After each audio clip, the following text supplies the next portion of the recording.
Hi guys, welcome to another episode of Clangin and Bangin with Mikey, episode 292. And um man, I don't know what I'm gonna talk about today. I really don't. All I know for a fact is that it's crazy how um time can heal all wounds, right? Cause remember though, remember you guys remember if you guys been watching my podcast episodes for a minute, you remember that girl I was telling about that um my former homegirl and everything too. So we actually reconnected a couple days ago. I had sent her a meme or something, and then so she replied and everything to it, and then we started talking, and it was nothing serious. It's like, hey, how you doing? What's new and everything too. And so she was giving me her life update, and I didn't ask if she was single or anything like that because that's besides the point. And I don't know why I reached out to her. I just did, and I was shocked to see that she did respond because it's like years ago when we went our separate ways, it was like you know it was bad because the emotions were high, and it was bad because it was like it was a it was a lot of things that were said that that didn't really need to be said that way. And some of it was me, some of it was her, so 50-50. And so she was giving me the update on his son and everything too. And I said, like, yeah, and he ended up joining the military. And I said, well, when you graduate from boot camp, tell him I said thank you for your service because it's not easy to sign up and it's not easy to do what these guys do, with what's popping off. You know what I mean? With you know Iran bombing the shit out of U.S. military bases in the Middle East, all these casualties and whatnot. And then on top of it off too, it's like you have all this stuff happening, not just abroad but at home too. It's like you have former veterans that can't get adequate housing, that can't get adequate medical attention, and can't do X, Y, and Z. But yet you got a guy in the White House that's saying, "Oh yeah, like X, Y, like just lying his ass off, right?" And the way I look at it is simple, man. I think, and I'm talking about my former homegirl's son. I said like, yo, it's like, and she was like, yeah, well, he needs structure, he needs this, he needs that, and I'm like, yeah, and the military can provide that for him too. But at the same time, it's like even if he ends up hating it, I mean, it's like he set himself up for the future. You know what I mean? Because like, let's say he does this 4, 5, 6 years, whatever it is, gets out of the military, he can go to school for free. He can he can like learn a trade or whatnot too. And it's like the thing with the GI Bill, it never expires. It never expires. So he could go to school 10 years down the road if he wanted to. So yeah, and so she was telling me that like he was unmotivated and X, Y, and Z, and I'm like, I get it, especially when you exit high school and you don't really have a plan. You know what I mean? It's like and that's what I try to tell these young kids too. Is like you don't want to leave high school and not have a plan, bro. You know, graduation is not the plan. I mean, graduation is a part of the plan, but you should know where the fuck you're going by like April, May. You know, whether it's community college, whether it's a university, whatever it is, there should always be a next step. Because it made me think about me when I graduated high school. I always knew that I was gonna go to college, but I didn't know when. And and I graduated high school when I was 17. So my mom signed me up for courses and everything. She's like, nope, you're gonna go to community college first, and like whatever you want to do after that, that's your choice. And I often think about that, man, because it's like, what if my mom didn't sign me up, for them courses? What if she didn't do X, Y, and Z? Like, how different my life would have been, right? the amount of people that I probably, the jobs I would have had, and it's like, the people that I would have met, and it's like, I used to work at this fast food joint, and all the old timers would tell me like, yo, is it like when you start college, man, it's like don't fuck around, take this shit seriously, bro, because it's like you don't want to end up like me, making $8-9 an hour, you know. You don't want to end up like me, which you are just out here struggling check to check, And the only thing I would change differently, man, is like not that I dislike my degree, whatever, not because I don't. But I would probably go to a trade school, knowing what I know now, and work my way up, because I mean, don't get me wrong, like I left school debt free, you know. 4-year degree took me a little longer to get it. Took me 9 years to get it, 18 to 27. So, it's a lot of growing pains in that, in that time period. And it's like, I think for me, it's like how I look at it is like I'm never going to say that I'm the smartest guy in the room. I'm never going to say that I'm this or I'm that, because I'm not. But what I am going to say simply is like, go after what you want, man. Go after what you want, and don't take no for an answer. If it's a goal, it's a dream, make it happen, man. Because it's like at the end of the day, it's like, I also think about like all this, independency, when I do music. When I started in this game, like, over 20 years ago, bro. I didn't have this setup that I have now. I didn't have your independent distribution. I didn't know anything about X, Y, and Z, right? And it's like now you don't even have to have a label to come back you. I mean, like, having a label is nice, but at the same time, the independency with it is beautiful too. And so, like, if I could tell myself 20 years ago, like, yo, like, 20 years from now, you're going to be, having your own music label, releasing your own music, doing your own tracks, mixing and mastering everything, keeping all the royalties. Like, you know how crazy that sounds to an 18-year-old kid? Yeah. It's fucking mind-boggling. It's damn near befuddling when you think about it. And,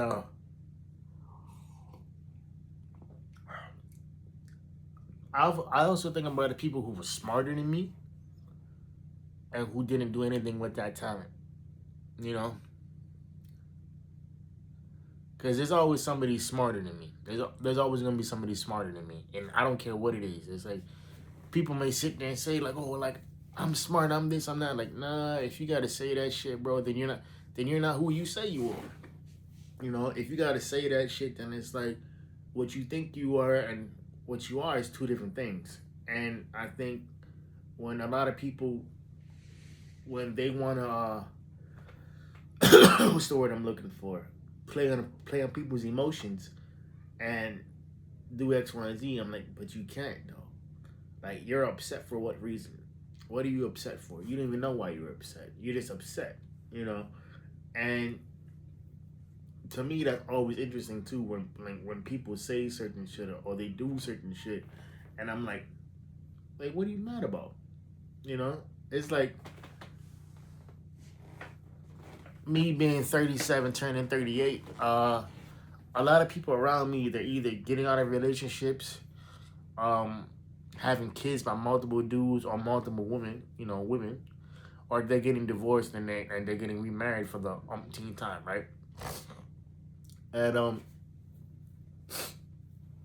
the way I look at it is simply this: it's like, I'm not saying that love is impossible, because it's not impossible to find. But what I'm saying is that you have to be realistic with yourself too. You don't end up in these relationships and they keep going the same way that they are because of the other person. Like, no, it's you. And I think about that from time to time. It's like, because when I say I've seen people get married, and divorced 3, 4, 5 times, it's true. And I often sit there and I wonder, like, what the fuck? Like, what happened to the point where you had to do all that? Because To me, that's just crazy, you know, to get married and divorced that many times. You know? And a lot of people say like, oh, well, if I get divorced, you know, I would never get married again. That's a you thing, you know. And I'm not religious by any means, but I am spiritual, and I do think God places people into your life for a reason. And I think you have to recognize those signs and you have to move accordingly too, because you don't get to like a situation like that where it's like, oh yeah, X, Y, and Z, and reality is like, no, like all a relationship is you know is a mirror to what you have to work on, whether it's communication, whether it's X, Y, and Z, it's like whether it's how to how to be emotionally regulated, and then it's like, and to me that like that's the biggest thing, because even in my last relationship, it's like when I found out, or even, or even in my friendships, like what I found out is that a lot of my friends, or mostly my female friends, you know, the handful of them that I do have, they're not emotionally regulated. You know, they make these rash decisions off of emotions, and like they wonder why this shit's always fucked up. I'm like, because you don't stop and like and you don't value value the evaluate the situation. You don't, and like you can't sit there and like say, oh well, he did X, Y, and Z, so I'm gonna do X, Y, and Z back. I'm like, no, it doesn't work that way.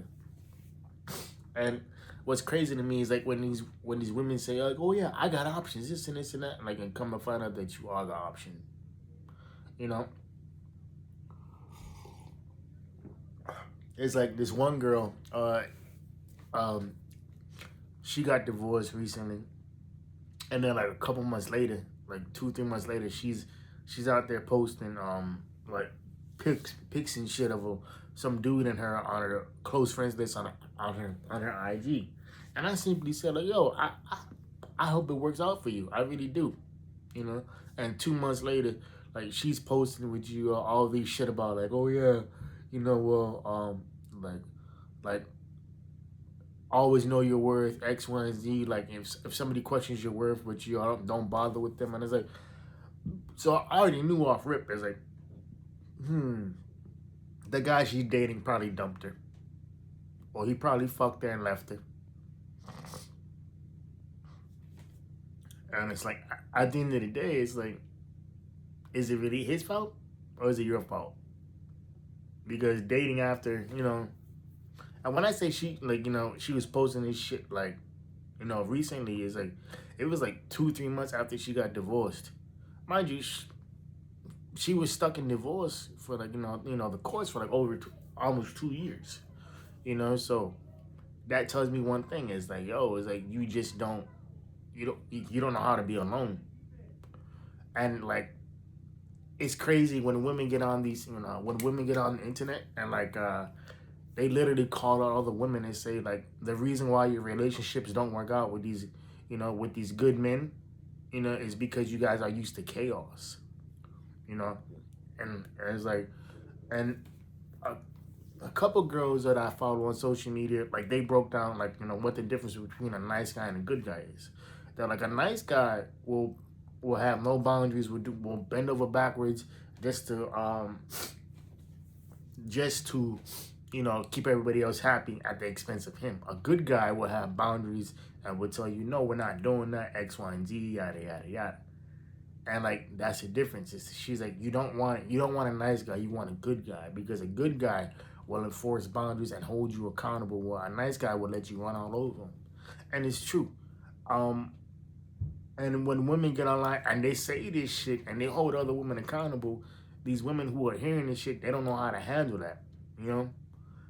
And recently too, I was watching tonight's conversation, one of the clips, and like this lady was in an 18-year relationship, and it was pretty much, it was just her in the relationship. And like even the guys on the panel were like, bro, like it's not him, it's you. Like why would you keep going back to somebody that many times, staying for that long if your needs ain't being met? And then like I don't mean sexually, I just mean overall. It's like he's not providing anything for you. He just knows that you're not gonna leave, and it's like Like you're out there holding on to something that doesn't want to be held on to. You know, that dream that you had, you know, with the two of you were X, Y, and Z together, you know, white dress and a tuxedo ain't gonna happen. It's not, you know? And it it's sad when women do that to themselves, because it's like, bro, if you would have just, you know, left after the, you know, left after the, you know, after a year, 2 years, whatever it is, now you're 18 years deep in the situation where it's like, she even said it herself, like, yo, like, we're roommates. And I'm like, that sucks, because it does. It 100% does suck. But it's also your fault, you know? And when people tell other people that, they get offended. I'm like, no, but it's the truth, though. You know, it's like me and my ex. It's like, why would I sit there and, like, you know, and fight for a relationship and do X, Y, and Z when it's not that, you know? Like, you don't want me the same way I want you anymore. So let's keep it a beam, you know? Like there's no animosity. I don't hate you. I just don't want nothing to do with you. You know, I don't keep in contact with you daily, because why would I? I don't even keep in contact with my friends daily. What, like, I think what? Yeah, like my phone's my phone's dry most of the time, you know, because that's how it is. It's like I'm not one of them dudes that be like, oh yeah, X, Y, and Z. Yeah, like no. I don't need to be in contact with you every day. Matter of fact, I don't want to be in contact with some people every day. You know, some people just be fucking draining. And that's the crazy part to me, is like when people will sit there and like they won't recognize what the situation is, but they'll be quick to give you, advice on your situation. I'm like, yo, like, what do you worry about yourself? You know, why don't you worry about what you got going on? You know, and everything that you have, popping off in your life. And it's like, and like when I say that to people, they want to get offended, but I'm like, but you really can't though.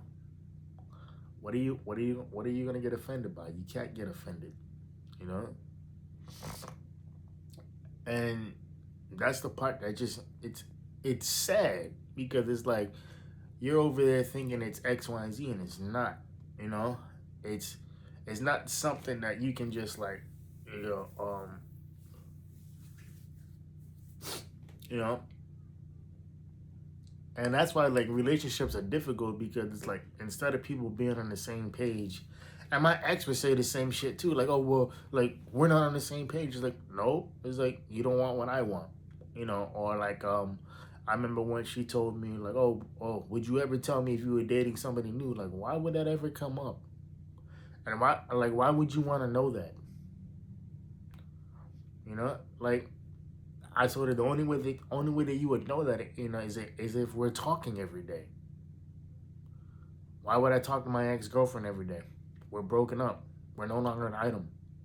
I was like, and I remember this is months after we broke up, and like she said something. She called me for something, and I'm like, okay, like, well, oh, she called me about his son, and I'm like, okay, well, and this is when he was, like he was getting his ass whooped in school and everything too, and then he was coming home taking it out on his younger siblings and her. And I say, well, did you call the cops? Did you make a police report? Did you do X, Y, Z? Because now this shit's a pattern. You know, this isn't the first or the second time you done it. This is the third time. And then I remember she said something like, well, I thought the Karen in the neighborhood was gonna call. Like, no, stop. I was like, this is your responsibility. Like, this is your problem to fix.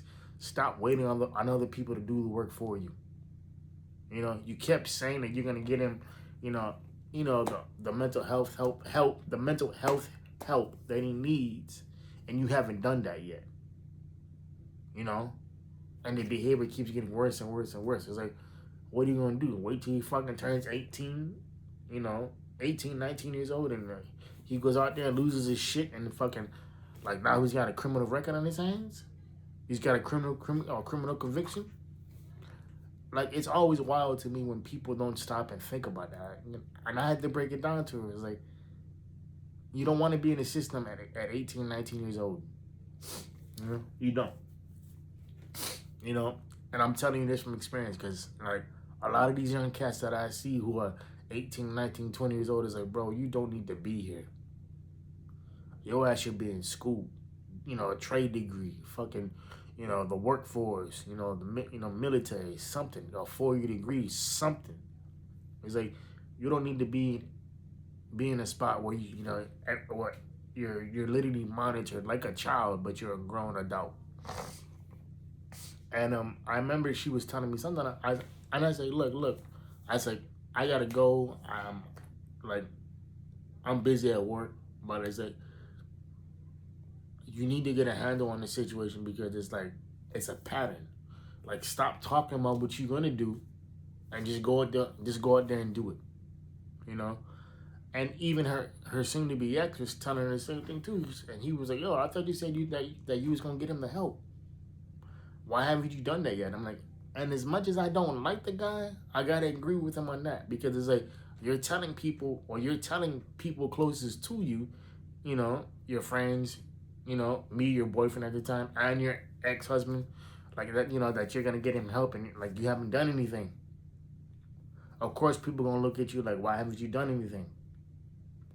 And like that's that's the sad, you know, that's the sad part because it's like you keep saying what you're gonna do, but you don't do it, and it's like holding people. And this goes back to my my plug on women holding other women accountable. Women love accountability when it's not about them. As soon as accountability comes about them, that's when they get defensive. That's when they start saying X, Y, and Z. But in reality, it's not even that. It's the fact that people will sit there and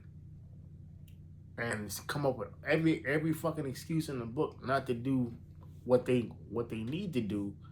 And it's like, bro, it's like you realize it's you, right? You realize that you know that it's not the other person. It's not your fucked up family history. You know, it's not your trauma or your drama that you're involved in. It's you. You know, that's what it boils down to. It's not nothing. It's nothing else, bro. It's really nothing else. But what it comes down to is your inability to actually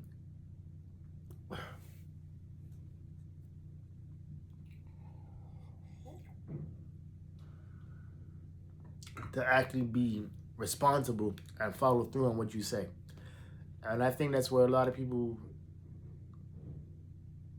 they fail at because what do you mean? It's like the same thing with me when I used to competitive bodybuild, right? I would never talk about if I'm doing the show. I would never ever talk about it.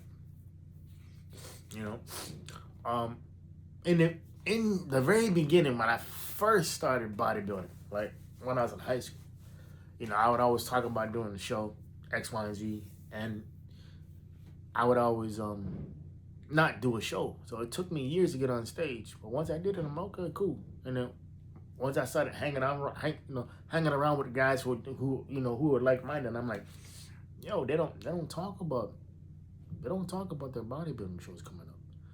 They just do the work. And I'm like, yo, I should probably do the same thing. So I stopped talking about what I was gonna do. I stopped talking about what I wanted to do, and I just went off and I did it. You know? And people may look at me weird, they may look at me suspect, but at the end of the day, it's like, no, it's called doing the work in silence. It's, you know, it's and there's nothing easy about it. You know, there's nothing that will make the journey easier. You just got to be quiet. You got to do the work day in, day out, you know, and you have to be willing to put in the sacrifices.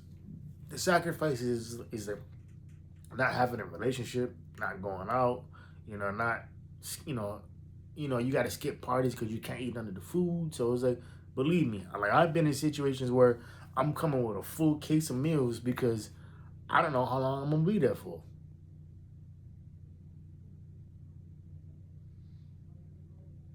And people look at me like, what? I was like, yeah. It's like, bro, it's like, I take this shit seriously, man. It's like, you know, this morning I woke up 164. Like my goal weight is still 150. So it's like, I got some, you know, more work to do, but I'll get there eventually. And what's crazy to me is that when people they'll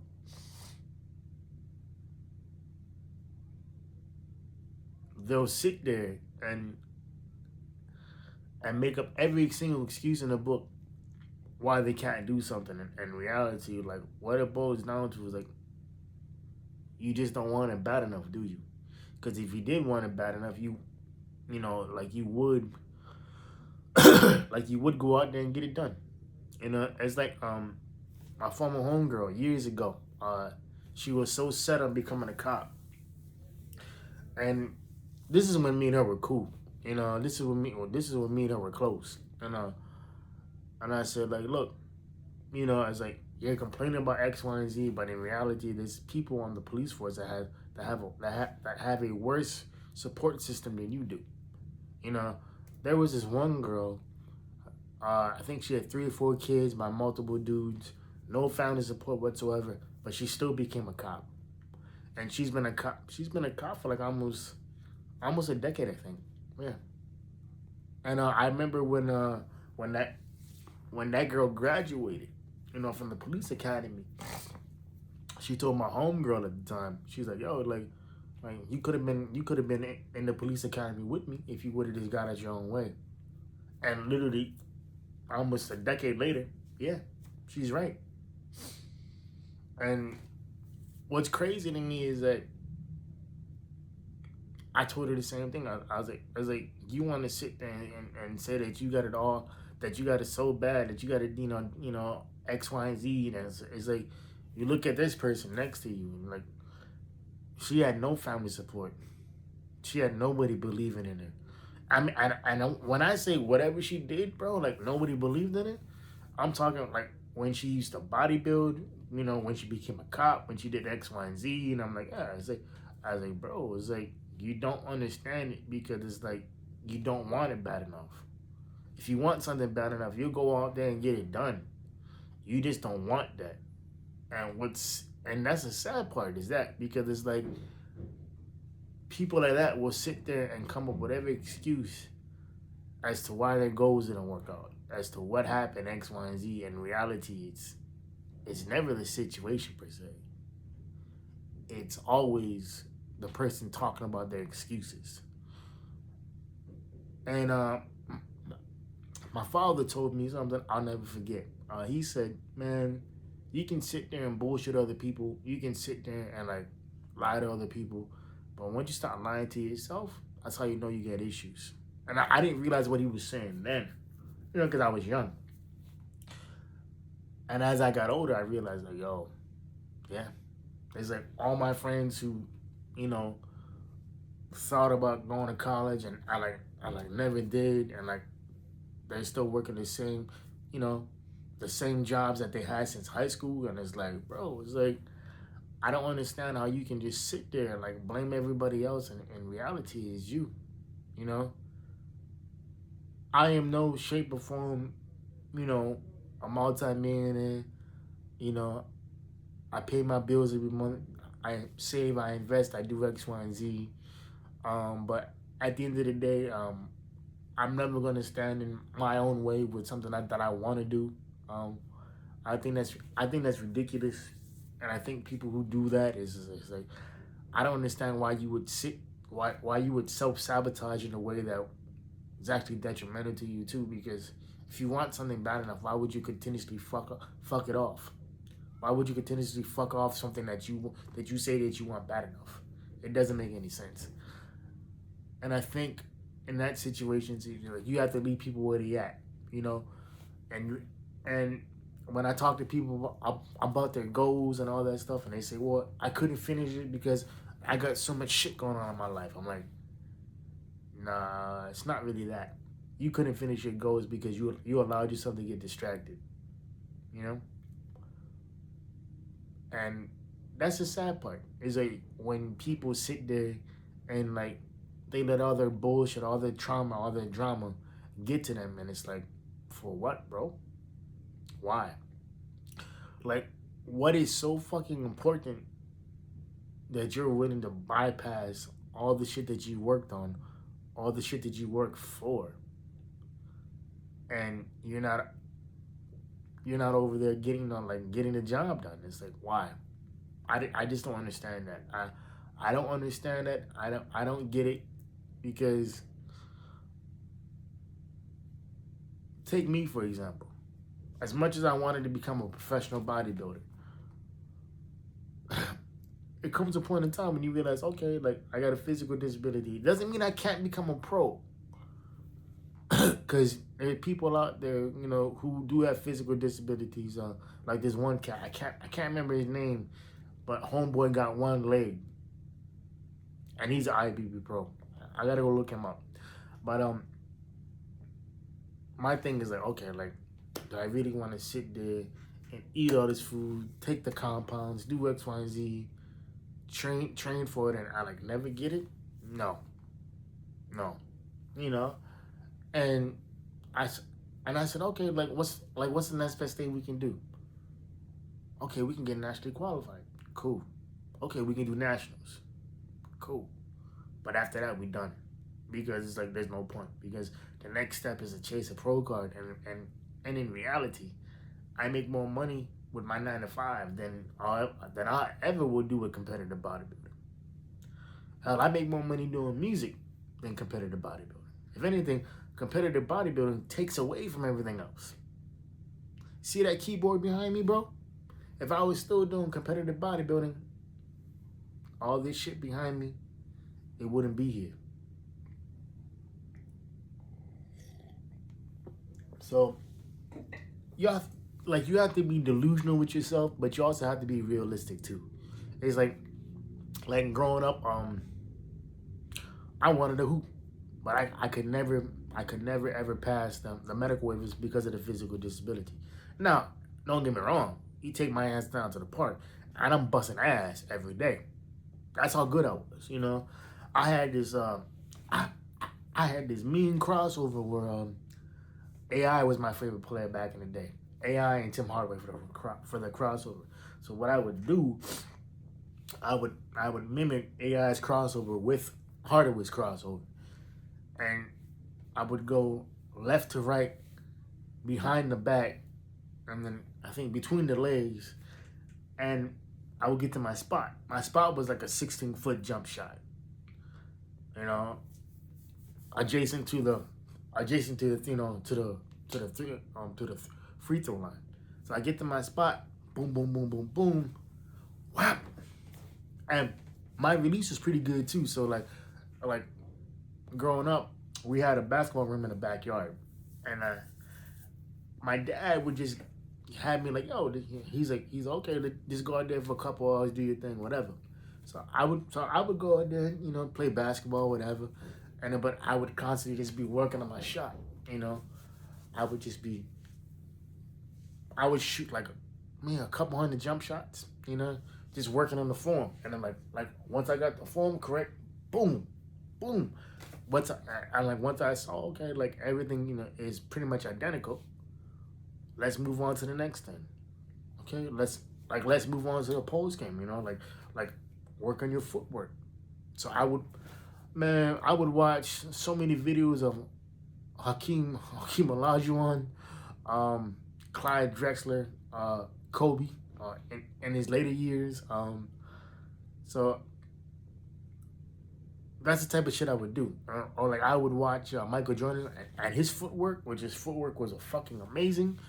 And I would incorporate that into my game. But like, I'm not saying that I was the best at it, but I knew for once I could okay, I can hold my own on the court because I know what I'm doing. Because I practice, repetition-wise and everything. And so when you're dealing with people like that who talk about their goals and who don't reach them and they want to make excuses, at the end of the day, it's not really the situation, it's them. Because the common denominator is always going to be the person. You can strip away everything else, but In reality, what you're left with is the individual who doesn't want to get their goals accomplished. And when I say you have to leave people where they at, you have to leave people where they at, man. And as much as it hurts, as much as it sucks, it's better for you to sit there and wish them well rather than you trying to push them along. Because by you pushing them along, it creates resentment because a lot of people don't want to be comfortable. I mean, a lot of people don't want to be uncomfortable. They want to be comfortable, and being comfortable breeds mediocrity, bro. You don't get better by not struggling. You don't get better by not facing adversity. You don't get better by not facing things that challenge you. If you don't get if you don't face the things that challenge you, then you're always gonna lose. You're always gonna be mediocre. If everything was easy, everybody would be doing what they wanted to do. But it's not. Alright, y'all, this is 36 minutes of your life that y'all won't get back. Hope y'all keeping the 4-piece private player positive and pushing. I'll see y'all next week. I love y'all. Like I always say, know your worth because you're better than what you are. Alright, y'all. Peace. Have a good Sunday.